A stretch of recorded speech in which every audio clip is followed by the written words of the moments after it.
Exercise आपकी है 3.5 class जो है मेरी ये 10th की सीबीएसई बोर्ड के लिए है ये। ठीक है, इससे पहले हमने एक्सरसाइज जो कराई है 3.4 कराई थी, अब ये एक्सरसाइज मेरी 3.5 है।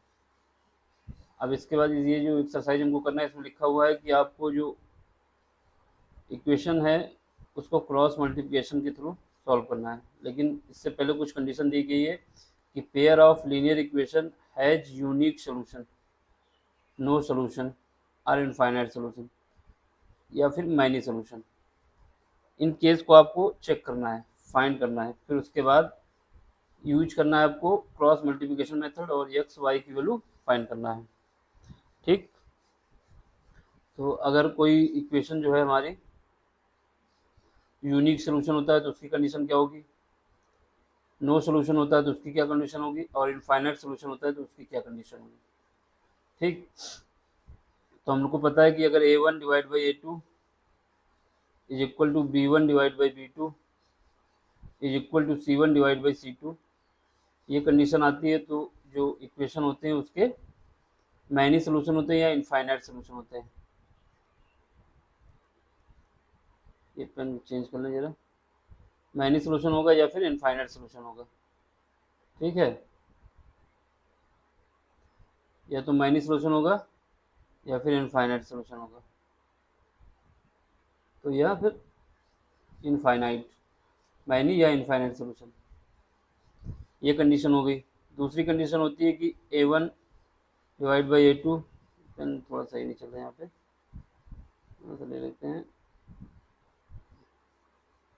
ले लेते हैं ब्लू वाला ही ले लेते हैं।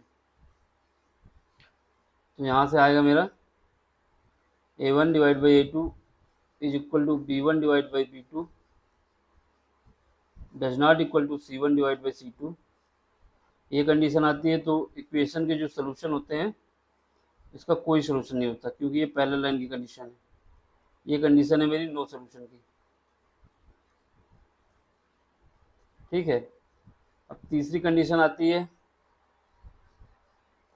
तीसरी कंडीशन क्या आती है कि ये पहली कंडीशन हो गई, दूसरी कंडीशन ये हो गई, और तीसरी कंडीशन आती है कि a1 divide by a2 does not equal to b1 divide by b2। तो ये जो कंडीशन होती है ये होती है only one solution. Only one solution का है या फिर यूनिक सोल्यूशन का है। ठीक, यूनिक सोल्यूशन, ये हमारी तीन कंडीशन है, और आपको क्वेश्चन में जो एक्सरसाइज है उसका यूज करना है इसी को। पहले तो आपको बताना है कि कौन सी कंडीशन है, यूनिक सोल्यूशन है तो ये कंडीशन सेटिस्फाई होनी चाहिए, नो सोल्यूशन है तो ये वाली कंडीशन सेटिस्फाई होनी चाहिए, अगर इनफाइनाइट सोल्यूशन है तो पहली वाली कंडीशन सेटिस्फाई होनी चाहिए। ये a1 डिवाइड बाई a2 है, तो जो पहली कंडीशन क्या है कि अगर a1 डिवाइड बाई a2 का ratio b1 divide by b2 के रेशियो या फिर c1 डिवाइड बाई c2 के रेशियो के बराबर है तो ये इनफाइनाइट सोल्यूशन होगा, इसी को मैनी सोल्यूशन कहा जाता है।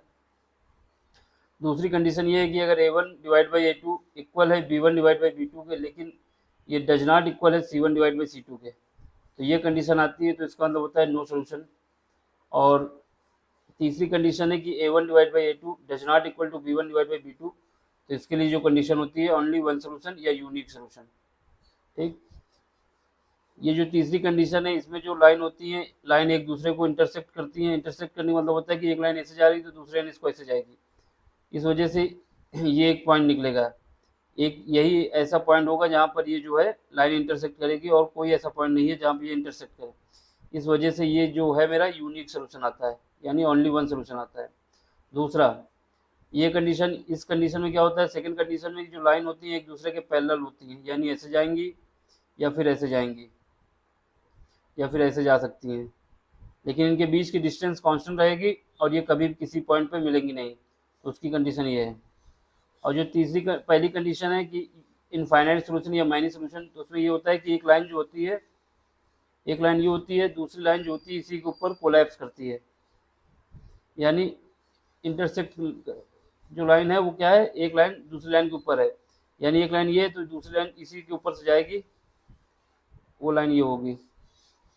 यानी ये दोनों लाइन एक दूसरे पे कोइंसिडेंट करेंगी, तो इसके जो सोल्यूशन होते हैं माइनस सोल्यूशन होते हैं, इस वजह से इनफाइनाइट सोल्यूशन।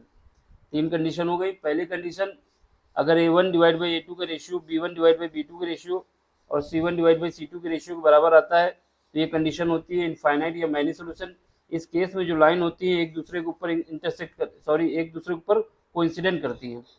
दूसरी कंडीशन होती है कि A1 divide by A2 is equal to B1 divide by B2, लेकिन ये इक्वल नहीं होगा C1 डिवाइड बाई C2, तो इसमें जो होता है कोई सोल्यूशन नहीं आता। इस प्रकार की जो लाइन होती हैं वो एक दूसरे के पैरेलल होती हैं। तीसरी कंडीशन होती है कि A1 divide by A2 does not equal to B1 divide by B2, तो इस केस में क्या होता है, जो लाइन होती है एक दूसरे को इंटरसेक्ट करती है किसी एक पॉइंट पे, इस वजह से इसका जो सोल्यूशन आता है ओनली वन सोल्यूशन या यूनिक सोल्यूशन आता है। अब बात आई कि क्रॉस मल्टीप्लिकेशन मेथड क्या होता है। क्रॉस मल्टीप्लिकेशन मेथड देख लो क्या होता है। अगर दो लाइन हमारे पास हैं, दो लाइन है A1x plus B1y plus C1 बराबर 0, A2x plus B2y plus C2 बराबर 0। ठीक, तो इसमें क्या है, इसको मैं ऐसे लिख सकते हैं A1x plus B1y plus C1 बराबर 0। दूसरी लाइन को ऐसे लिखते हैं A2x plus B2y plus C2 बराबर 0। तो इसमें क्रॉस मल्टीप्लिकेशन करने में ये होता है कि जैसे हमको x की वैल्यू निकालनी है, ठीक, तो x को ऐसे लिख दें और इसके डिवाइड में जाएंगे, x के कोफिशिएंट को छोड़ दिया जाए, x के कोफिशिएंट को छोड़ के, यानी यहाँ पे हमको ये इस वैल्यू को छोड़ देना है, x के कोफिशिएंट को छोड़ देना है, जो बाकी है उनको सीक्वेंस से मल्टीप्लाई कर देना है। यानी यहाँ पे B1 है, B1 को इसके साथ क्रॉस मल्टीप्लिकेशन कर देना है, इसी वजह से इसका नाम क्रॉस मेथड है। इसको B1 को C2 के साथ मल्टीप्लाई कर देना है क्रॉस, और इसके डिवाइड में रख देना है B1 है यहाँ पे, ये B1 का क्रॉस मल्टीप्लिकेशन हुआ है C2 से, माइनस का निशान लगाना है और इस बार C1 को क्रॉस मल्टीप्लिकेशन कर देना है B2 से। x की वैल्यू निकालना है, B1 को क्रॉस मल्टीप्लिकेशन किया C2 से, तो ये B1 C2 माइनस लगाना है, C1 का क्रॉस मल्टीप्लिकेशन कर दिया B2 से, तो C1 यानी B2 लिख दें या C1 लिख दें पहले। ठीक, यानी ये हुआ कि B1 का क्रॉस मल्टीप्लिकेशन C2 से हुआ, x के कोफिशिएंट को छोड़ना है, जिसको निकालना है उसको छोड़ना है। B1 का क्रॉस मल्टीप्लिकेशन हुआ C2 से, यहाँ पे लिख दिया B1 C2, और C1 का क्रॉस मल्टीप्लिकेशन हुआ B2 से, यानी B2 C1। ये इक्वल होगा मेरा किसके, अब y की वैल्यू निकालनी है। जब y की वैल्यू निकालनी है तो इस बार क्या करेंगे, इस बार हमको y के कोफिशिएंट को देखना है। अब हमको y की वैल्यू निकालनी है, जब y की वैल्यू निकालनी है तो इसको ऐसे बना लें, जिसकी वैल्यू निकालनी है उसको ऊपर लिख दें y की। अब हमें क्या करना है, B1 के बाद यहाँ पे आएंगे तो क्या आएगा, ये C1 आएगा, B1 के बाद C1 आएगा ना, इस C1 का मल्टीप्लिकेशन करना है A2 से, C1 का क्रॉस मल्टीप्लिकेशन करना है A2 से, यानी यहाँ पे लिख सकते हैं A2 C1, C1 का क्रॉस मल्टीप्लिकेशन हुआ A2 से, यानी A2 C1। और इसके बाद क्या है, ये C2 का मल्टीप्लिकेशन होगा A1 से, इस बार इसको लेना है और इसको लेना है, अब इसके बाद इसको लेना है और इसको लेना है माइनस लगाते हुए, यानी C2 A1 C2 A2, ठीक है, सॉरी A2 रखो यहाँ पे, ये A2। अब बात आई कांस्टेंट टर्म में। कांस्टेंट टर्म में जब बात आती है तो कांस्टेंट टर्म में केवल 1 रखा जाता है कि कांस्टेंट टर्म का जो कोफिशिएंट है वो 1 है, क्योंकि यहाँ पे y का कोफिशिएंट b था तो इस वजह से b को छोड़ा। अब यहाँ पे c का जो कोफिशिएंट होगा क्या होगा, 1 का ये कोफिशिएंट है ना, यहाँ पे 1 रखेंगे, याद सिंपल से याद रखें कि इसको 1 रखेंगे। अब क्या करना है, लेकिन ये फॉर्म याद रखना कि A1x plus B1y plus C1 के रूप में होना चाहिए बराबर 0 के, यानी बराबर के 0 ही होना चाहिए। अब हमें इसको लेना है,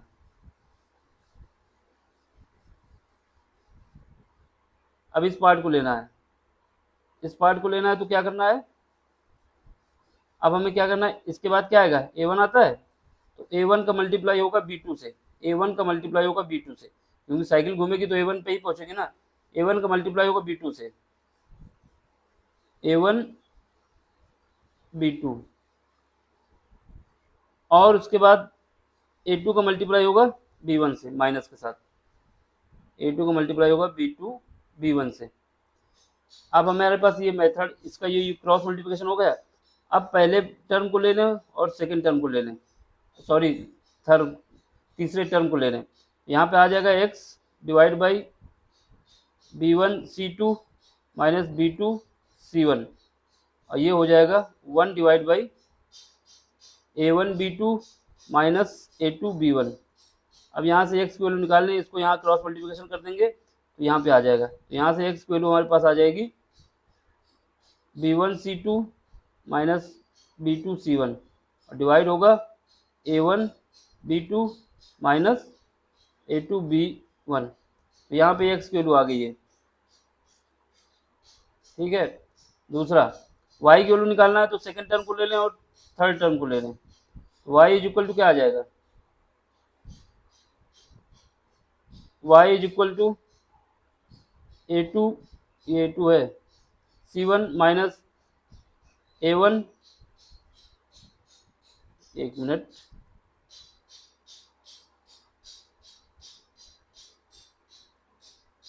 यहाँ पे जो y1 है क्या है, a2 c1 minus c2 a1, ये बराबर होगा किसके, 1 divide by a1b2 minus a2b1।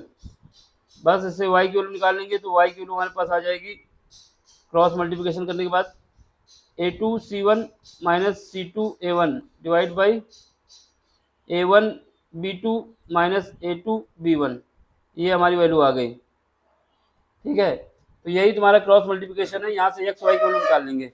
सबसे पहले हमको क्या करना है, जो क्वेश्चन पहला है, पहले क्वेश्चन में कह रहा है कि आपको ये बताना है कि ये सोल्यूशन कैसा है, यूनिक है या फिर मैनी सोल्यूशन है या फिर नो सोल्यूशन है। तो उसकी कंडीशन को सेटिस्फाई करना है। अगर कोई सोल्यूशन नहीं है तब तो एक्स वाई की वैल्यू नहीं निकाली जा सकती। अगर कोई सोल्यूशन है तो इसकी वैल्यू निकालने के लिए हमें क्रॉस मल्टीप्लिकेशन मेथड का यूज करना है, ठीक है। अब हमें क्या करना है, क्रॉस मल्टीप्लिकेशन मेथड का यूज करना है क्वेश्चन नंबर 1 पे, और उसके बाद जो क्रॉस मल्टीप्लिकेशन मेथड मैंने आपको बताया है इसको देख लो, फिर क्वेश्चन हम स्टार्ट करें। तो ये प्रोसेस याद रखना कि कैसे निकाला जाता है। तो अब हमारे पास देखो क्वेश्चन नंबर जो पहला है, क्वेश्चन नंबर पहला है, ये कह रहा है कि आपको which of the following pair of linear equation has unique solution. पहली condition, no solution are infinite या मैनी सॉल्यूशन।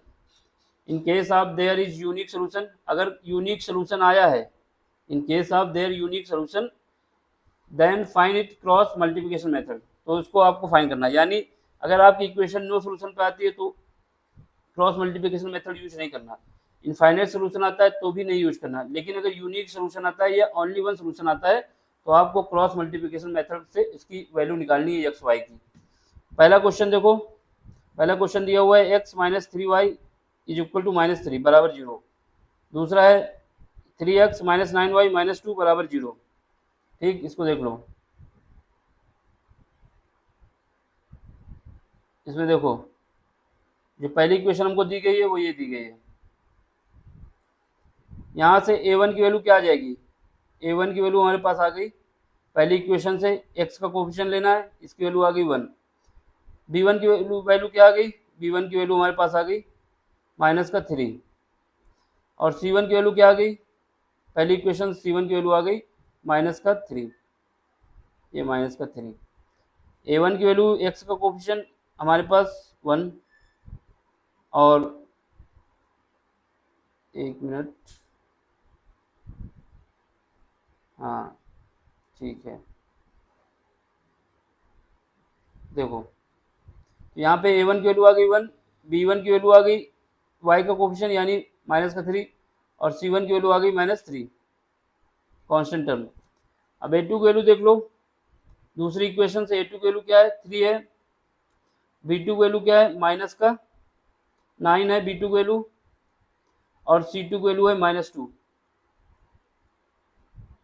अब हमें क्या करना है, a1 डिवाइड बाई a2 ये आएगा 1/3, b1 डिवाइड बाई b2 ये आएगा मेरे पास -3 डिवाइड बाई -9। तो इसको सॉल्व करोगे तो ये 1/3 आएगा, ये माइनस से माइनस कट जाएगा, 3 से काटेंगे तो 1/3 आ जाएगा। और c1 डिवाइड बाई c2 ये क्या आ जाएगा, -3/-2, यानी ये आ जाएगा 3/2। ठीक है, अब आपके पास क्या है, a1 डिवाइड बाई a2 की वैल्यू 1/3 है, b1 डिवाइड बाई b2 की वैल्यू 1/3 है, यानी a1 और a2 की वैल्यू क्या आ गई, a1 divide by a2 is equal to b1 divide by b2 और does not equal to c1 divide by c2। हमारे पास कौन सी कंडीशन आ गई, second number condition. Second number condition में ये आया कि ये लाइन जो है पैरेलल है, ये दोनों लाइन एक दूसरे के पैरेलल है और इसमें कोई सोल्यूशन नहीं आता, नो सोल्यूशन। जो हमने आपको बताया था अभी वो आ गया, देख लो यहाँ पे। जब ये कंडीशन आती है कि a1 divide by a2 equal to b1 divide by b2 लेकिन does not equal to c1 divide by c2, तो ये क्या होता है, नो सोल्यूशन। और ये लाइन जो होती है पैरेलल लाइन होती है। ठीक है, तो इससे ये हुआ कि इसका जब यूनिक सोल्यूशन नहीं आया तो इसको हमको क्या करना है, इसको नहीं सॉल्व करना है, क्योंकि नो सोल्यूशन का केस आया ये। इसमें लिख देना कि since the given set of lines are parallel to each other and they will not intersect each other and therefore there is no solution of this question। दूसरा क्वेश्चन देख लो। दूसरा क्वेश्चन जब देखेंगे तो इसमें a1 की वैल्यू क्या है, a1 की वैल्यू 2 है, ये x का कोफिशिएंट ये 2 है। b1 की वैल्यू क्या है, 1 है, और c1 की वैल्यू क्या है, 5 है। ठीक, दूसरी a2 की वैल्यू क्या है,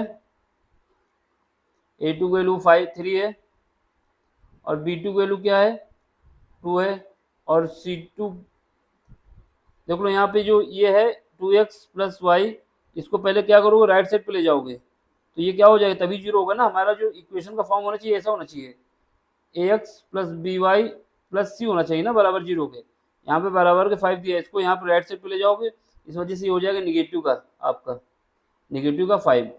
ठीक है, और यहाँ पे ये निगेटिव का c2 की जो वैल्यू आ जाएगी माइनस का 8 आ जाएगा। क्यों आएगा, क्योंकि हमको इसको राइट साइड लेफ्ट साइड में ले जाना, फिर बराबर जीरो कर देना है।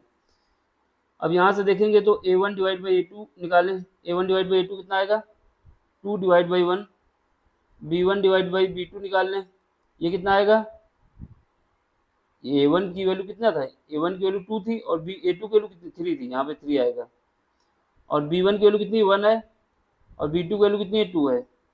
अब यहाँ से c1 डिवाइड बाई c2 निकाल लो, ये कितना है, -5 है, और ये कितना -8 है।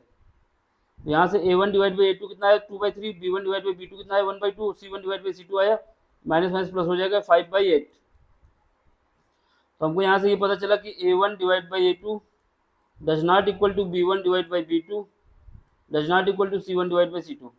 तो ये कंडीशन बन रही है हमारी, a1 divide by a2 does not equal to b1 divide by b2। ये केस कौन सा है, केस नंबर 3 है। केस नंबर 3 में क्या हुआ है, इसका मतलब ये जो लाइन है एक दूसरे को इंटरसेक्ट करेंगी, इसका यूनिक सोल्यूशन होगा, यानी ओनली वन सोल्यूशन या यूनिक सोल्यूशन। अब इस इक्वेशन को हमें क्रॉस मल्टीप्लिकेशन मेथड से यूज करके एक्स वाई की वैल्यू निकालनी है। ठीक, यहाँ पे ये निकालना है, तो ये हमारी कंडीशन सेटिस्फाई कर गई। तो अब हमें क्या करना है, क्रॉस मल्टीप्लिकेशन मेथड को यूज करना है। तो क्रॉस मल्टीप्लिकेशन मेथड को यूज करने के लिए क्या करेंगे, हम इक्वेशन को ऐसे लिख लें, 2x प्लस वाई माइनस 5 बराबर 0। इसको ऐसे लिख सकते हैं, राइट साइड पे ले जाएंगे, लेफ्ट साइड पे ले जाएंगे, -5 हो जाएगा, प्लस का 5 है राइट साइड पे, तो लेफ्ट साइड पे जाएगा तो माइनस का हो जाएगा। दूसरी इक्वेशन को हम ऐसे लिख सकते हैं, 3x प्लस 2y माइनस 8 बराबर 0। ठीक, अब हमने बताया था क्रॉस मल्टीप्लिकेशन करने के लिए क्या करेंगे, पहले x की वैल्यू निकालनी है तो x को ऐसे रख दें, इसको ब्रैकेट के अंदर रखते हुए x के साथ डिवाइड कर दें, किससे, इसको जो डिवाइड करना है किससे, इसके कोफिशिएंट इसके कोफिशिएंट, इसमें कोफिशिएंट 1 है, इसमें -8 है, यहाँ पे हो जाएगा 1 इंटू -8 फिर माइनस, अब इसका कोफिशिएंट इसका कोफिशिएंट, इसमें क्या है, माइनस का 5 है तो माइनस का 5, और ये क्या है, 2 है, ये हो जाएगा, ये बराबर आएगा किसने, अब हमें y निकालना है, y पे निकालना है, तो क्या करना है, y पे क्रॉस लगा लेते हैं अभी, ये लगाना नहीं बार बार, लेकिन हमें भी समझाने के लिए बता रहे हैं कि कहाँ पे क्या हो रहा है। तो ये देख लें, अब y निकालना है तो y को ऊपर रख दें। अब यहाँ पे क्या है, माइनस का c2 है, माइनस का c1 है, इस माइनस के c1 को 3 से मल्टीप्लाई करना है इस कोफिशिएंट से, तो माइनस का 5 ब्रैकेट में, दूसरे ब्रैकेट में 3, यहाँ पे माइनस लगाना है और इसको 2 को इससे मल्टीप्लाई करना माइनस के 8 से, 2 मल्टीप्लाई माइनस का 8, ये इक्वल होगा मेरा किसके 1, यानी कांस्टेंट टर्म में आना है। कांस्टेंट टर्म में आना है तो इसको हम ये देखो इसको लेना है, ठीक। तो हमें क्या करना है, इसको इसका पार्ट नहीं लेना है, अब इसको लेना है। ये y का कोफिशिएंट 1, ये क्या है 3 है, ये इसका कोफिशिएंट 1 है, ये क्या है 3 है। तो हमें क्या करना है, पहले सीक्वेंस, इसके बाद क्या आता है, ये आता है, तो इसको लेना है, 1 आता है ना, इसके लास्ट में जब साइकिल घूमेगी तो इसको लेना है, तो इसको लोगे, इसके साथ मल्टीप्लाई करोगे, ये क्या आएगा 2 का मल्टीप्लाई a2 का a1 का मल्टीप्लाई b2 से, a1 क्या है 2 है और b2 क्या है, ये भी 2 है। अब इसके बाद a2 का मल्टीप्लाई b1 से माइनस, ये क्या है 1 और ये क्या है 3, ठीक, ये हो गया। अब हमें क्या करना है, इसको सॉल्व कर लो पहले, तो x डिवाइड बाई यहाँ पे माइनस का ये 1 से मल्टीप्लाई होगा तो माइनस का 8 और ये कितना है माइनस माइनस ये 10 हो जाएगा, फिर माइनस आ जाएगा तो माइनस माइनस प्लस हो जाएगा, ये माइनस है ना, ये भी माइनस से प्लस कर देगा इसको, ये हो जाएगा 10, 5 इंटू 2 10 डिवाइड बाई वाई, यहाँ पे देखो माइनस का 15 हो जाएगा, ये माइनस का 5 है, ये 3 से मल्टीप्लाई होगा तो माइनस का 15 और ये माइनस माइनस प्लस हो जाएगा प्लस का 16। अब ये देखो 1 इसका मल्टीप्लाई करोगे तो 4 आएगा, ये आपस में मल्टीप्लाई होंगे तो माइनस का 3 आएगा। तो अब यहाँ से देखोगे तो ये आ जाएगा मेरे पास x डिवाइड बाई, यहाँ पे माइनस 8 है, यहाँ पे 2 है 10 है सॉरी, तो यहाँ पे क्या बचेगा 2 बचेगा, ये इक्वल होगा y डिवाइड बाई, यहाँ पे माइनस का 15 है, ये प्लस का 16 है, ये 1 बचेगा, ये डिवाइड हो जाएगा 1 डिवाइड बाई, ये 4 से 3 जाएगा तो 1 बचेगा। अब हमें क्या करना है, इस पार्ट को लेना है और इसको लेना है, तो यहाँ से x की वैल्यू कितनी आ जाएगी, जब पहले और तीसरे को लेंगे तो आ जाएगी x की वैल्यू मेरे पास 2, और जब पहले दूसरे और पहले को लेंगे, दूसरे और तीसरे को लेंगे तो y की वैल्यू आ जाएगी 1, तो यही हमको निकालना था x और y की वैल्यू को 1 को, ठीक। जो क्रॉस मल्टीप्लिकेशन मेथड हमने बताया उसका यूज करके ये प्रोसेस है, ठीक है। सीक्वेंस का फॉलो जरूर करना है, अगर सीक्वेंस फॉलो नहीं करेंगे तो आंसर प्लस माइनस में अंतर आ जाएगा। अगर हमने ये C1 लिया है यहाँ पे, यानी 1 कोफिशिएंट रखा है, तो इसके बाद इसका कोफिशिएंट और इसका, यानी A1 B1 B2 minus A2 B1, ये करना है। देख लो यहाँ पे हमने पहले ही जो बता दिया आपको, ये यहाँ पे जो नीचे हमारे पास क्या है A1 B2 minus A2 B1, ठीक है, तो ये मेरा आंसर आ गया। तो इसमें देख लो ऐसे ही सॉल्व किया गया है। तो पहले सबसे पहले जो ये देखो ये मेथड यूज किया गया है। आप ये वैल्यू याद करने से अच्छा है कि आप जो हमने प्रोसेस बताया वो याद रहेगा तो कोई भी क्वेश्चन हो जाएगा। अब याद करोगे मेथड तो इसको याद कर भी कर सकते हैं कि ये वैल्यू हमारी आती है, उसको सीधे पुट करके निकाल लेंगे, या फिर जो प्रोसेस हमने बताया इसको याद रखोगे तो ज़्यादा आसान रहेगा। x की वैल्यू 2 आ गई, y की वैल्यू 1 आ गई। अब इसके बाद इक्वेशन नंबर फर्स्ट का तीसरा पार्ट जो है उसको देख लो। इसमें क्या है, इक्वेशन ये दी गई है 3x माइनस 5y बराबर 20 को हम यहाँ पे लाएंगे राइट साइड पे, तो हमारे पास इक्वेशन हो जाएगी 3x माइनस 5y माइनस का 20, ये बराबर 0, एक इक्वेशन ये हो गई। फिर उसका 6x माइनस का 10y और ये राइट साइड पे लेफ्ट साइड पे जाएगा तो क्या हो जाएगा माइनस का 40, ये इक्वल हो जाएगा 0 के। अब हमको निकालना है a1 की वैल्यू, a1 की वैल्यू कितनी है 3 और b1 की वैल्यू कितनी आ जाएगी, इसका कोफिशिएंट माइनस 5, c1 की वैल्यू कितनी आ जाएगी माइनस का 20। अब इसको देखो a2 की वैल्यू कितनी है 6, b2 की वैल्यू कितनी है माइनस का 10, ठीक है, और c2 की वैल्यू कितनी है माइनस का 40, ठीक है। इसको कोफिशिएंट को मल्टीप्लाई करने के बाद अब हमें क्या करना है, a1 डिवाइड बाई a2 निकालना है, तो ये आएगा कितना आएगा, ये कितनी है मेरी 3 है ना, 3 यहाँ पे 3 है, 3 डिवाइड बाई a2 कितना है 6, तो ये वैल्यू आ जाएगी 1/2। b1 कितना है और b2, ये इसका रेशो निकालो, b1 की वैल्यू माइनस 5, b2 की वैल्यू माइनस 10, तब इसको सॉल्व करोगे तो 1/2। c1 की वैल्यू कितनी है c1 डिवाइड बाई c2, यहाँ पे c1 की वैल्यू कितनी है माइनस का 20 और c2 की वैल्यू कितनी है माइनस का 40, यह आ जाएगा 1/2, ठीक। तो आपको ये पता चल गया कि A1 बराबर A2, B1 बराबर B2, C1 बराबर C2, सब 1/2 के आ रहा है। तो इसका मतलब क्या हुआ, ये कंडीशन हमारी कौन सी है, ये कंडीशन है इनफाइनाइट सोल्यूशन की। और जो लाइन है क्या है, एक दूसरे पे कोइंसिडेंट कर रही है, कोइंसाइड कर रही है। ठीक, तो यहाँ से इसका कोई सोल्यूशन नहीं निकले, मतलब इसको सॉल्व नहीं करना है, इसके मैनी सोल्यूशन निकलेंगे, लेकिन हमें वही क्वेश्चन सॉल्व करना है जिसकी यूनिक सोल्यूशन हो।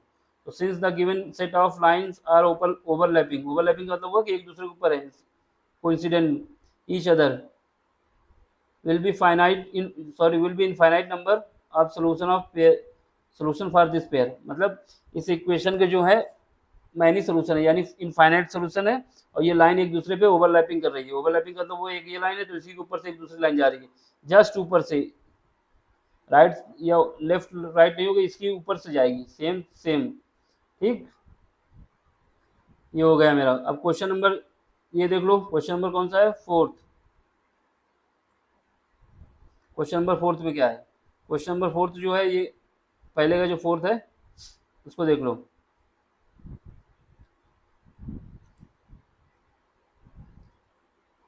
तो इसमें क्या है, वो बस हमको वही करना है, कंपेयर करना है, कंपेयर करेंगे फिर उसका देखेंगे क्या आता है।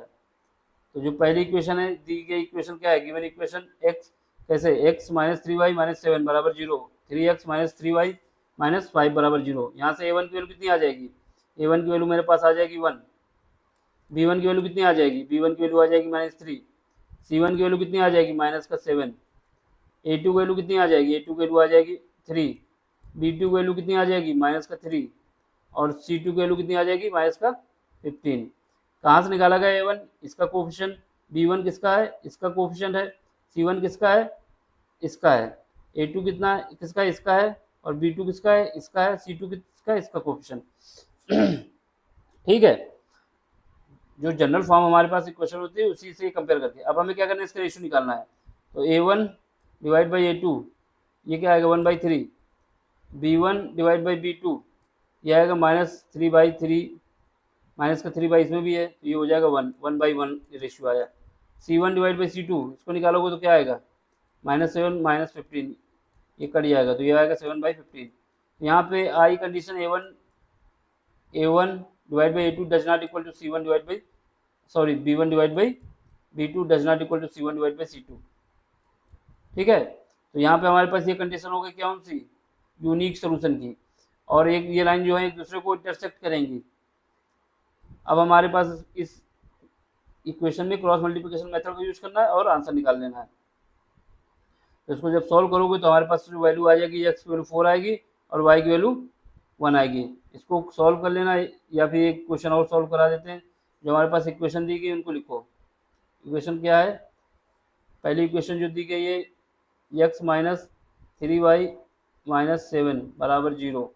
दूसरी इक्वेशन जो दी गई है 3x माइनस 3y माइनस 15 बराबर 0। देखो एक बार और दिखा देते हैं कैसे क्रॉस मल्टीप्लिकेशन मेथड का यूज करना है। ठीक, तो सबसे पहले हमको क्या करना है, x की वैल्यू को निकालना है।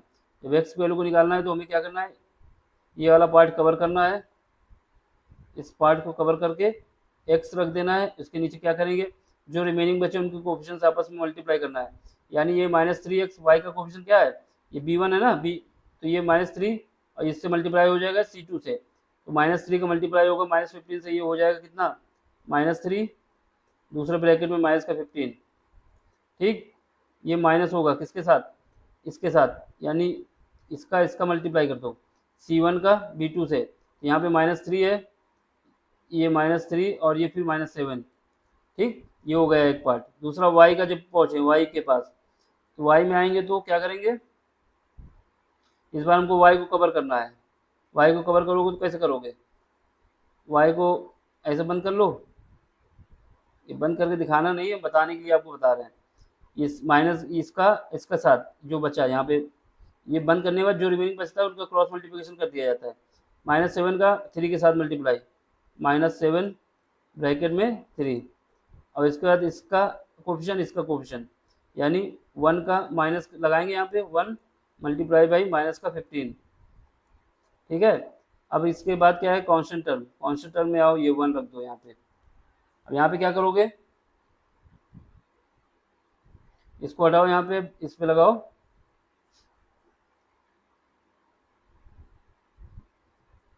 ये यार नहीं हट रहा, हट गया, यहाँ पे माइनस है। ठीक है, अब हमें इस टर्म को बंद करना है, इसको बंद करना है, मतलब बाकी को क्रॉस मल्टीप्लिकेशन करना है। तो अब यहाँ पे आओ, ये A1 का मल्टीप्लाई होगा किसके साथ, B2 के साथ, तो यानी 1 का मल्टीप्लाई करेंगे -3 के साथ, -3 है। फिर उसका दूसरे ब्रैकेट में जाएं, माइनस इसका मल्टीप्लाई इसके साथ, 3 का मल्टीप्लाई -3 के साथ। अब हमें क्या करना है, इसको सॉल्व करना है। x डिवाइड बाई यहाँ पे आएगा क्या, माइनस का 3 है, माइनस का 15 है, तो दोनों का मल्टीप्लाई हो जाएगा तो क्या आएगा 45। ठीक है, 45। अब इसके बाद ये माइनस का है, ये भी माइनस का, ये माइनस माइनस प्लस हो जाएगा, और एक माइनस और है तो ये माइनस लगा रहेगा, तो ये हो जाएगा 21। 7 3 जा कितना होता है, 7 3 जा 21। अब इसके बाद क्या करना है, अब इसमें आ जाओ, इसका इसके साथ मल्टीप्लाई होगा, तो क्या आएगा, y डिवाइड बाई माइनस का 21, क्योंकि माइनस है ना, और यहाँ पे माइनस, ये माइनस है, ये माइनस है, प्लस हो जाएगा, प्लस का 15 1 के साथ आएगा, ये इक्वल आएगा 1 डिवाइड बाई, ये आपस में मल्टीप्लाई होंगे तो क्या होगा, माइनस का 3, और ये फिर मल्टीप्लाई होंगे तो क्या, माइनस माइनस प्लस 9।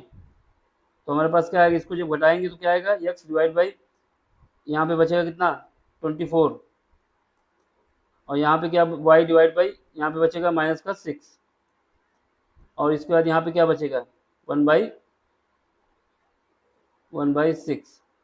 तो इसको क्रॉस मल्टीप्लिकेशन करते हैं, x divide by 24 is equal to 1 के साथ आएगा, तो ये 6 पहले और तीसरे को लेना है ना, तो यहाँ से लेंगे तो यहाँ से x की वैल्यू आएगी, तो यहाँ पे जब करेंगे तो x की वैल्यू आ जाएगी, 24 डिवाइड बाई 6, यहाँ से काट देंगे तो ये बचेगा मेरे पास 6, सॉरी 4 टाइम जाएगा ना, सब 6 से डिवाइड करेंगे तो। अब इसके बाद ये 4 आ जाएगा। अब इसके बाद हमें क्या है, y -6 है, ये डिवाइड बाई 1/6, तो यहाँ से ये कट जाएगा, तो y की वैल्यू हमारे पास आ जाएगी -1। ये -1 आ रहा है, यहाँ पे माइनस ही का आना चाहिए, देखो यहाँ पे इसने गलत कर दिया, ये -1 आएगा आंसर, यहाँ पे -1 आएगा ना, इसको जब लोग आपस में, तो हमारे पास आंसर आ गया y इज इक्वल टू, हाँ हाँ